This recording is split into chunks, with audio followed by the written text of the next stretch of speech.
MKA TV news. तो मेरी आप तमाम से गुजारिश है कि 30 नवंबर के दिन आप लोग अपने वोट का इस्तेमाल करिए। जितना ज़्यादा आप अपने वोट का इस्तेमाल करेंगे उतना ज़्यादा आप अपनी पसंद और नापसंद का इजहार कर पाएंगे। आप जानते हैं कि जनाब अहमद पाशा कादरी साहब हल्क़े असम्बली याकूतपुरा के रुकन असम्बली थे। तो पाशा कादरी साहब की नुमाइंदगी पर याकूतपुरा के असम्बली हल्क़े में 11 बस्ती दवाखाने बनाए गए और खोले गए, और इन 11 बस्ती दवाखानों से सबसे ज़्यादा फ़ायदा गरीबों को हो रहा है। जो ब्लड प्रेशर के पेशेंट हैं, शुगर के पेशेंट हैं, या और भी उनको कोई बीमारी है तो वहाँ पर फ्री में उनका टेस्ट होता, दवाएं मिलती बग़ैर पैसों के, लैब के टेस्ट होते। ये काम अहमद पाशा कादरी साहब ने बहैसियत रुकने असम्बली याकूतपुरा इस काम को अंजाम दिया। मजलिस के 7 अरकान असम्बली 7 MLA हैं तेलंगाना में। तो मजलिस के 7 MLAs ने गवर्नमेंट पर दबाव डालकर पूरे तेलंगाना में अगर आप देखेंगे तो कल्याण लक्ष्मी और शादी मुबारक के 13,01,000 के करीब बेनिफिशरीज को कल्याण लक्ष्मी में और शादी मुबारक में उनको हिस्सा मिला। उसमें से अक़लियतों को जो हिस्सा मिला वो 21% का था। ये काम मजलिस ने किया। कल्याण लक्ष्मी के कई चेक्स अहमद पाशा कादरी साहब दारुस्सलाम में देते थे। चीफ मिनिस्टर रिलीफ फंड में कई हमारे गरीब लोग आते थे। हमने ये नहीं देखा कि हिंदू है या मुसलमान है, दलित है या बैकवर्ड क्लास है। एप्लीकेशन लेते थे और उसके बाद पाशा कादरी साहब ने एक बेहतरीन सिस्टम बनाया था। वो सिस्टम आज भी जारी रहेगा। जाफर हुसैन मेरा साहब इंशाल्लाह जब मुंतखब होंगे तो CM रिलीफ फंड मंजूर कराकर फिर उन तमाम लोगों को बुलाकर उनको चेक दिया जाता जो अपने ख़ानदान वालों का अगर प्राइवेट हॉस्पिटल में इलाज कराते तो जितने पैसे गवर्नमेंट से मिलते उतने पैसे दिलाए जाते, या अगर गवर्नमेंट में होता तो उसका चेक भी उसको कॉपी दी जाती ताकि वो लोग अब उनका इलाज मुकम्मल हो सके। तो ऐसे बहुत से काम MIM पार्टी की नुमाइंदगी पर अहमद पाशा कादरी साहब हो या दीगर MLAs हो, उन सब ने कोशिश की। तीसरी बात यह है कि मलकपेट हो, याकूतपुरा हो, नामपल्ली हो, कारवान हो, चंद्रायन गुट्टा हो, बहादुरपुरा हो, यहाँ पर आप देखते हैं कि अल्हम्दुलिल्लाह फसाद नहीं हुआ, कम्युनल राइट नहीं हुआ, कर्फ्यू नहीं हुआ।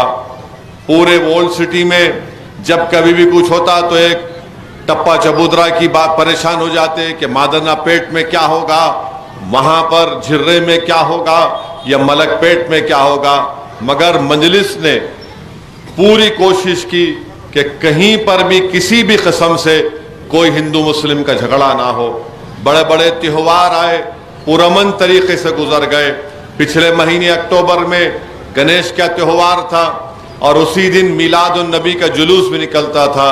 ये मजलिस ने भी उसमें अपना रोल अदा किया और हमने ये किया कि मीलाद के जुलूस को 2 दिन के बाद कर लिया ताकि गणेश का जुलूस हैदराबाद में पुरअमन तरीके से हो जाए, कहीं पर भी कोई गड़बड़ ना हो। ये काम मजलिस ने किया। ये हैदराबाद की इस मिसाल को देखकर पूरे मुल्क में जहाँ जहाँ मीलाद का जुलूस था उसको या तो लोग मुलतवी कर लिए या फिर 3-4 दिन के बाद उस जुलूस को निकलवाए। मैं बताना चाहता हूँ हमारे हिंदू भाइयों को, हमारी हिंदू माँ और बहनों को कि बीजेपी और कांग्रेस के प्रोपेगेंडे में आप मत जाइए। मजलिस किसी से नफरत करने वाली नहीं है। मैं आपको एक मिसाल देकर यहाँ से चला जाऊँगा। आज से 3-4 दिन पहले बाजार घाट में एक बिल्डिंग में आग लग गई और उस आग में 9 लोगों की जान चली गई। बिल्डिंग के कंपाउंड में केमिकल रख दिया गया, उससे आग लगी।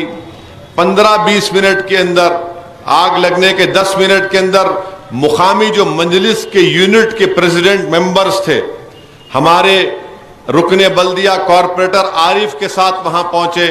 फायर सर्विस को इत्तला दी फिर एक 20 मिनट के अंदर माजिद हुसैन जो अब इलेक्शन लड़ रहे हैं नामपल्ली का, वहां पहुंचे और माजिद हुसैन के अल्फाज मजलिस के मेंबर्स को ये थे कि भाई साहब जान बचाओ, जितना हम जान बचा सकते जान बचाओ।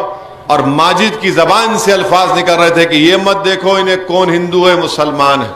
आपको जानकर खुशी होगी कि फायर सर्विस वालों के साथ मजलिस के लोगों ने पहले जान किसकी बचाई, एक 18 महीने के बच्चे की जान बचाई। वो बच्चा हमारे हिंदू माँ बाप का औलाद थी। इमरान नाम का हमारा पार्टी का मेंबर, फिर सनोबर, आपके अबरार, ऐसे कई लोग वहां पर ठहर कर कम से कम 15 से 20 लोगों की जानें बचाई। आप बताइए कहां थे ये कांग्रेस बीजेपी वाले? जब लाशें निकालकर अस्पताल को भिजाया गया, मॉर्चरी को, आग तकरीबन बुझ चुकी, तो उसके बाद बीजेपी और कांग्रेस के लोग आकर वहां तमाशा कर दिए, लाशों पे सियासत कर रहे थे।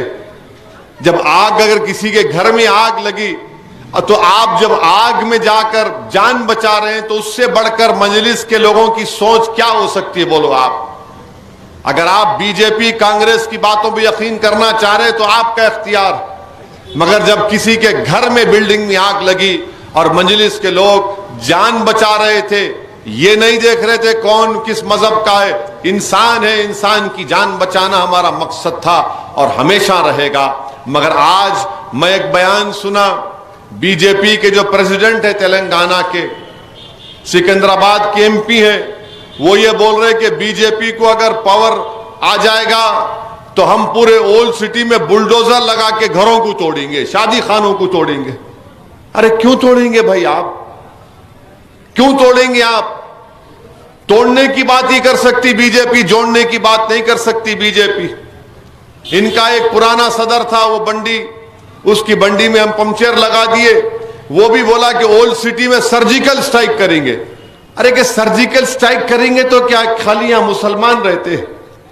यहां पर हमारे हिंदू भाई नहीं रहते, बैकवर्ड क्लास के भाई नहीं रहते, आदिवासी दलित नहीं रहते, बल्कि यहां पर हमारे ट्राइबल लंबाड़े भाई बहन भी रहते। हमारा नायक कॉर्पोरेटर है, लंबाड़ा है।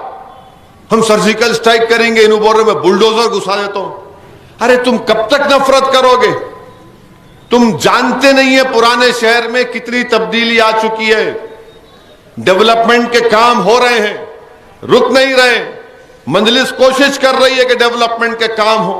हमारे कॉर्पोरेटर्स, हमारे प्राइमरी ब्रांच के प्रेसिडेंट, जनरल सेक्रेटरी सब कोशिश कर रहे हैं कि डेवलपमेंट हो, यहां पर स्कूल अच्छे हो।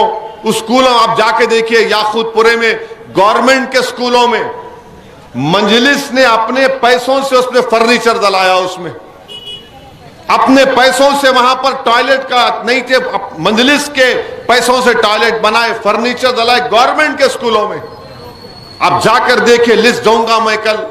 मगर हमारे मुखालिफिन 4.5 साल 5 साल कहीं नजर नहीं आए, ना बीजेपी, ना छोटी बीजेपी, ना ये कांग्रेस। अब आके इलेक्शन आया तो मजलिस को गाली दो भाई, गाली आपका, आपकी काबिलियत है, वही आप गाली दे सकते। मगर मजलिस तो काम कर रही है। तो मेरी आप तमाम से अपील है कि 30 नवंबर के दिन आप तमाम लोग अपने एक वोट का इस्तेमाल जनाब जाफर हुसैन मेराज जो मजलिस के उम्मीदवार हैं उनके हक में इस्तेमाल करिए। ये मुखालिफिन मजलिस इतने कमजोर हैं कि अपने घर का बल्दिया का इलेक्शन नहीं जीत सके। जहां उनका घर है वहां की बल्दिया की सीट, 2 बल्दिया की सीट को नहीं बचा सके। अब याकूतपुरे में आके आइए, इलेक्शन लड़ना हर एक को इख्तियार है, मगर आपको बता रहा हूं कि इनका ये हाल है। इलेक्शन हो जाएगा, फिर ये अपने अपने घरों में जाके आराम से बैठ जाएंगे। फिर अब बल्दिया का इलेक्शन आएगा, उससे 1 महीना 2 महीने पहले फूल का हार पहन लिए, व्हाइट शर्ट पहन लिए या कोई शेरवानी सिला लिए, आ गए बीच में। तो मेरी आपसे गुजारिश है कि आप अपने वोट का सही इस्तेमाल करिए। जाफर हुसैन मेराज को, मजलिस को एक भारी अक्सरियत से हल्के असम्बली याकूतपुरा के MLA मुंतखब करिए। मैं यकीन इस बात को मानता हूं कि अभी काम करवाना बाकी है। इंशाअल्लाह ताला मजलिस उन कामों को करवाएगी। मैं जानता हूं कि गरीबों को 2 BHK मिलना चाहिए। इलेक्शन के बाद ड्रॉ होंगे, आपका नाम उठेगा, आपको मिलेगा। और गृहलक्ष्मी स्कीम के तहत अगर आपका घर है तो 3 लाख रुपए मैं गवर्नमेंट से मैं दिलाऊंगा, ताकि आप अपने घर के ऊपर छत डालकर अपना घर बना सकें। ये मजलिस काम करती आई है और आप देख रहे हैं कि याकूतपुरा में बड़े बड़े ड्रेन्स के काम करवाए गए। आज से 3 साल पहले 3 साल पहले जब बारिश हुई थी गैर मामूली और पूरा रहमत नगर हो, धोबी घाट का इलाके में आया, आज आप जाके देखिए माशाल्लाह बड़े बड़े नालों का काम मुकम्मल हो चुका है। 1, 2, 3 बिट है जो डबिलपुरा दरवाजे से पीछे जा रहा है, उन ड्रेन्स के काम को करवाना है। रोड वाइडनिंग के काम भी तकरीबन वो मंजूर हो चुके हैं। यकीन है कि मुझे यकीन है कि इलेक्शन के बाद वो रोड वाइडनिंग के काम भी शुरू होंगे। मैं तमाम याकूतपुरा के वोटर से, राय दहिंदगान से मेरी अपील है कि आप मजलिस को कामयाब करिए, ताकि हम और पहले से ज्यादा आपकी खिदमत करते रहें। बहुत बहुत शुक्रिया।